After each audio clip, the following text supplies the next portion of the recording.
and welcome back for another 50 States of Food cooking video. This is a collaborative effort I'm doing with Heather from the Pixel Gamer Girl channel, where we are slowly cooking our way through all 50 of the United States.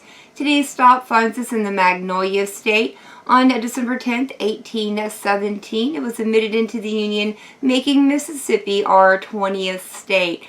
Today we are going to be making the Mississippi butter cookies, and I'm going to start off by adding 1 cup of butter into my stand mixer that has the paddle attachment attached to it. I'm also going to add in 1/2 cup of sugar,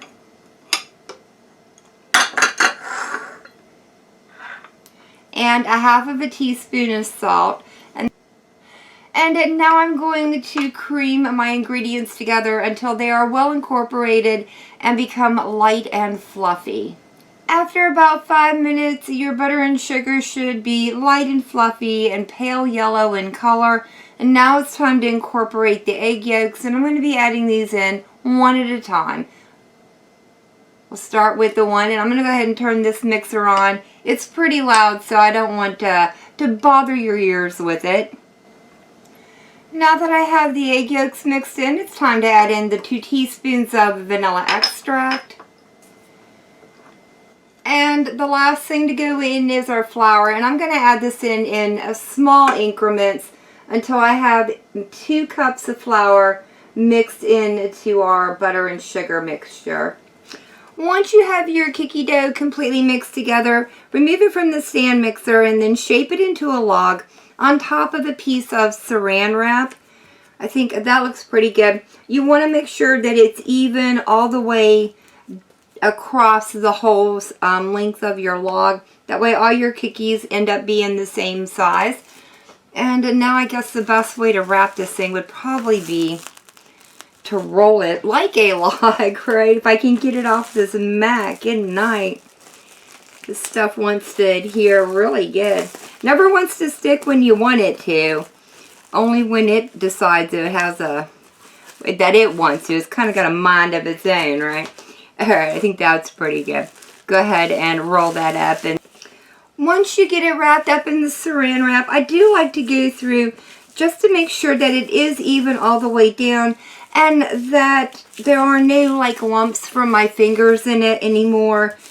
Any fingerprints or anything, indentations, all that kind of gets worked out.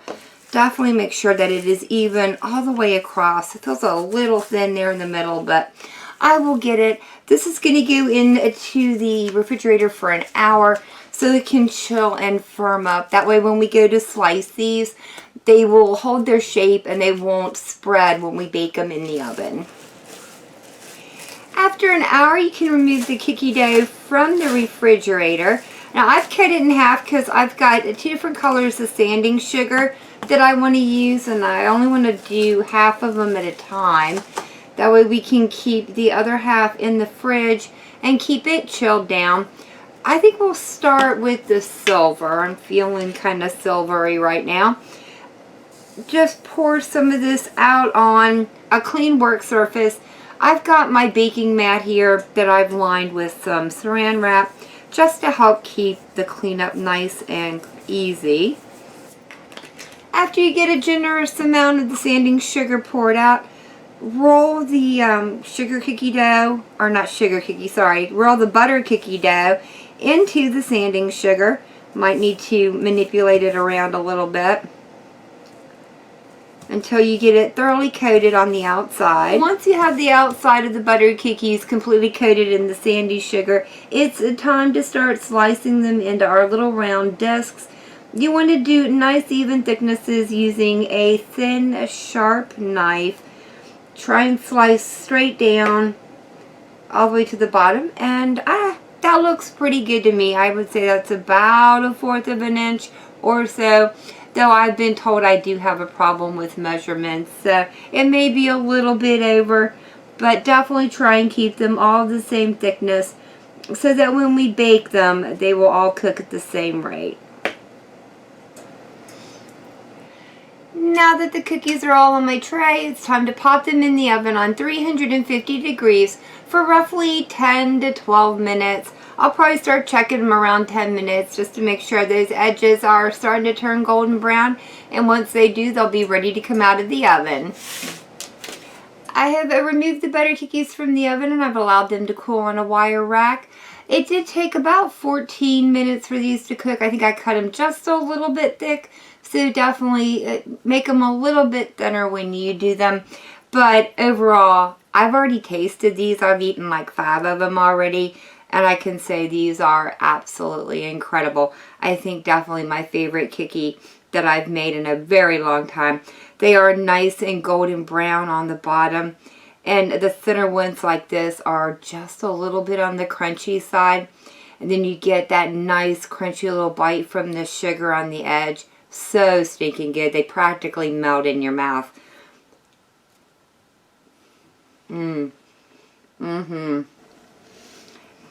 These cookies are so good. Rich and buttery. And just a little bit of a snap where especially the thinner ones, really do love that sugar coating on the outside of them. They literally melt in your mouth. I couldn't have asked for a better cookie to finish off this year's portion of the 50 state playlist. We are 19 states down. We've got 24 more to go, or coming up next year. So I'm very much looking forward to what those states have in store for Pixel and I. I want to wish you all a very Merry Christmas and thank you for coming along with us so far in our journey. We are having an absolute blast putting together this 50 state playlist.